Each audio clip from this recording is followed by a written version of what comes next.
Hi friends, വലുതാണ്. ഞാനൊരു കഴിഞ്ഞ വീഡിയോ ചെയ്തിരുന്ന ഒരു 2009 വണ്ടിയുടെ. അപ്പോൾ ഞാനിപ്പം ചെയ്യാൻ പോകുന്നത് 86 മോഡൽ റീസ്റ്റോർ ചെയ്തൊരു വണ്ടി ഒന്ന് ഓടിച്ച് നോക്കുകയാണ് കേട്ടോ. അതിൻ്റെ ഒരു പെർഫോമൻസ് ആണ് കാണിച്ചു തരാൻ പോകുന്നത്.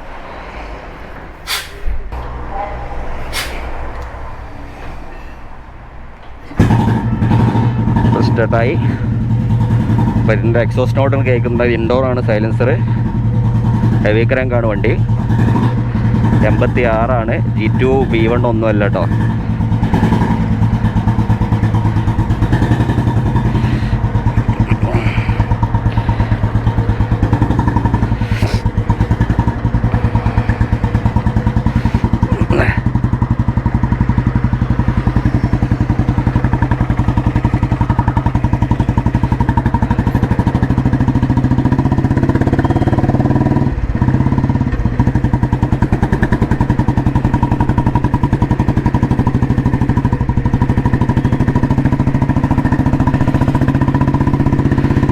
ശബ്ദങ്ങൾ കേൾക്കുന്നുണ്ടാവും.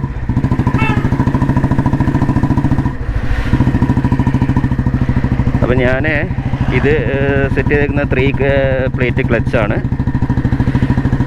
പിന്നെ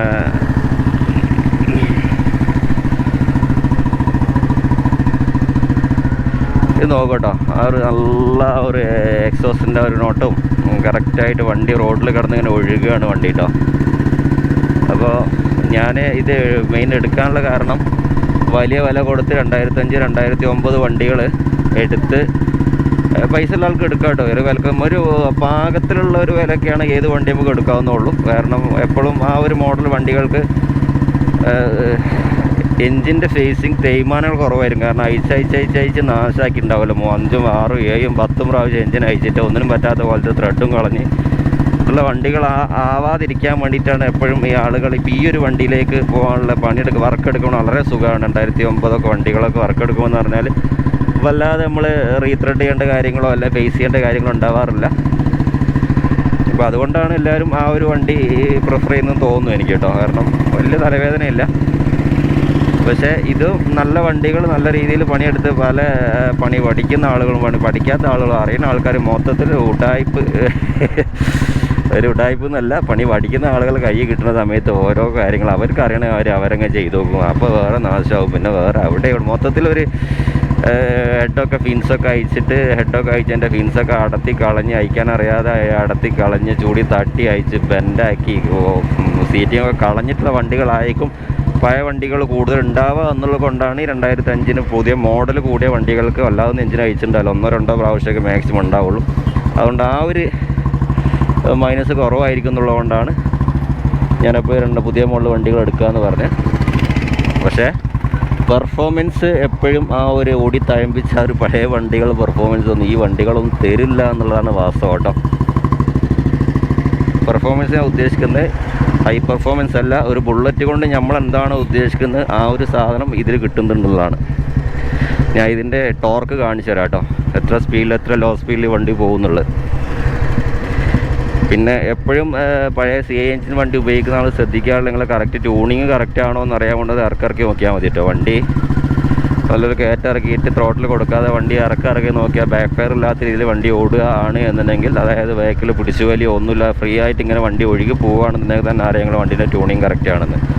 അതല്ലാതെ ബാക്കിലേക്ക് ഇങ്ങനെ ചെറിയൊരു പിടിച്ചു വലി ഇങ്ങനെ ഒരു പിടുത്തം വരികയാണെന്നുണ്ടെങ്കിൽ കറണ്ട് കംപ്ലീറ്റ് അതിൽ ഉറപ്പിച്ചോളെ എൻ്റെ വണ്ടീൻ്റെ കറക്റ്റ് ട്യൂണിങ് അല്ല എന്നുള്ളത്. ഓക്കെ, സൈലൻസറൊക്കെ ഫ്രീ ഫ്ലോ ഒക്കെ വെക്കുന്ന സമയത്ത് അതിൻ്റെ എക്സ്ട്രോച്ച് പിന്നെ കാർബേറ്റർ കുറച്ചൊന്ന് റിച്ച് ആക്കി കൊടുക്കേണ്ടത് ആവശ്യമുണ്ട്. അതിനനുസരിച്ച് അഡ്ജസ്റ്റ്മെൻറ്റ് ചെയ്താൽ തന്നെ ബാക്ക് ഫയർ ഒന്നും ഇല്ലാതെ നിൽക്കുള്ളൂ കേട്ടോ. ഇപ്പോൾ കൂടുതലായിട്ട് റിട്ടയർഡൊക്കെ കൂടുതലായിട്ട് ഡാൻസൊക്കെ ആക്കുക എന്നുള്ളതൊക്കെ ചെയ്ത് എന്താ സംഭവിക്കുക എന്നുള്ള പണിയിരുന്നവർക്ക് നല്ലോണം അറിയാം. അവർ പ്രോപ്പർ ട്യൂണിങ് തന്നെയാണ് പഴയ വണ്ടീൻ്റെ ഏറ്റവും പ്രധാനപ്പെട്ട സംഗതി. അതിൻ്റെ മർമ്മം അത് തന്നെയാണ് കേട്ടോ. കറക്റ്റ് ടൈമിങ് എന്ന് പറയുന്നത് നൂല് മാറിക്കഴിഞ്ഞാൽ വണ്ടിയുടെ പെർഫോമൻസ് അവിടെ മാറും. അതാണ് വാസ്തവം. അപ്പോൾ ഏതൊക്കെയാണെങ്കിലും നമുക്ക് അതൊക്കെ വിടാം. നമുക്ക് ഈ ഒരു കാര്യം 86 പഴയ മോഡൽ വണ്ടി എടുത്തിട്ട് വർക്ക് എടുത്ത് നല്ല രീതിയിൽ ഓടിച്ച് കൊണ്ടുനടക്കാൻ പറ്റുമെന്ന് ചോദിച്ചാൽ തീർച്ചയായും കൊണ്ടുനടക്കാൻ പറ്റും. അത് വർക്കും ലെയ്ത്ത് വർക്കും മെക്കാനിക്കിൻ്റെ വർക്കും ഓക്കെ ആയിരിക്കണം, അത്രയേ ഉള്ളൂ. ഈ ഒരു വണ്ടിൻ്റെ ലോഞ്ച് ടോർക്ക് കാണിച്ചിരുന്നത് ഞാൻ സ്ലോ ഡൗൺ ചെയ്യാണ്.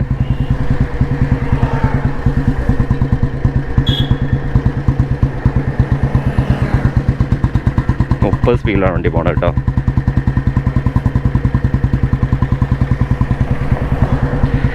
ഇത്രയൊക്കെ വണ്ടി പോയിട്ട് ഒരു ഡിപ്പ് വരെ അല്ലാതെ വണ്ടി ഇതിൽ നിന്ന് ഇങ്ങനെ എടുത്തിങ്ങനെ പോകുന്നുണ്ട്. 30 സ്പീഡിൽ വണ്ടി ഓടുന്നുണ്ട്. ശരിക്ക് 35 to 40 ആണ് നമ്മളെ 2005-09 വണ്ടി പോയിരുന്നത്. 40 ഒരു ശരാശരി 40-ലേ പോവുള്ളൂ.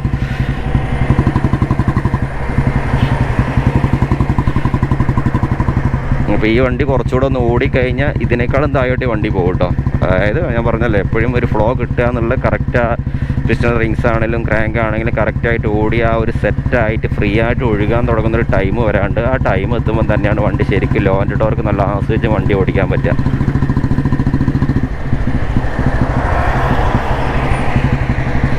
അപ്പോൾ ഇത് എനിക്ക് ആ 2005-നേക്കാളും എനിക്ക് ഓടിക്കാൻ സുഖം ഈ വണ്ടിയാണ്.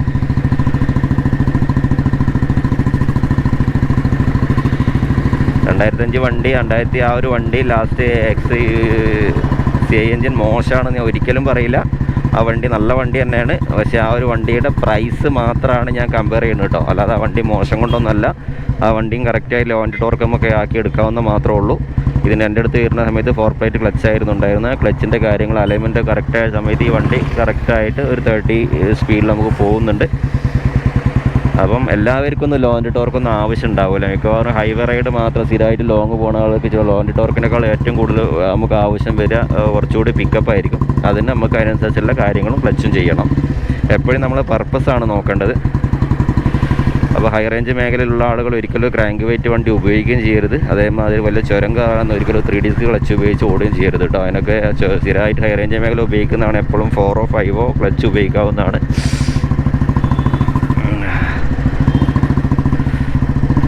കാരണം നമ്മൾ 3 ഡിസ്ക് ക്ലച്ച് ഉപയോഗിച്ച് ഒരു RPM കൂടുതൽ റേസാക്കി വണ്ടി കയറ്റി കഴിഞ്ഞാൽ ക്ലച്ച് സ്ലിപ്പേജ് കൂടുതൽ പെട്ടെന്ന് സ്ലിപ്പാവും. എപ്പോഴും നമ്മൾ ടോർക്ക് തന്നെ ടൗൺ ഏരിയ, സിറ്റി ഏരിയ, അതേമാതിരി ട്രാഫിക് ഏരിയയിലൊക്കെ ഓടിക്കുന്ന ആളുകൾ തന്നെ ടോർക്ക് കൊണ്ട് വലിയ അഡ്വാൻറ്റേജ് കിട്ടുക. ഇടയ്ക്കിടയ്ക്ക് ഗിയർ മാറ്റേണ്ടി വരില്ല എന്നുള്ളതാണ് അതിൻ്റെ അഡ്വാൻറ്റേജ്. പിന്നെ ഒരു ബുള്ളറ്റ് ഇങ്ങനെ പൊട്ടിച്ചിങ്ങനെ പോകുന്ന ആ ഒരു ഫീൽ ഉണ്ടല്ലോ നമുക്ക്, നമ്മൾ ആ ബുള്ളറ്റിനെ കൊണ്ടാണ് നമ്മൾ പോകുന്നത് എന്നുള്ളത് നമുക്ക് ശരിക്കും ഫീൽ ചെയ്യും. ഇത് ഈ വണ്ടിയിൽ ശരിക്കും ആ സാധനം കിട്ടുന്നുണ്ട് കേട്ടോ.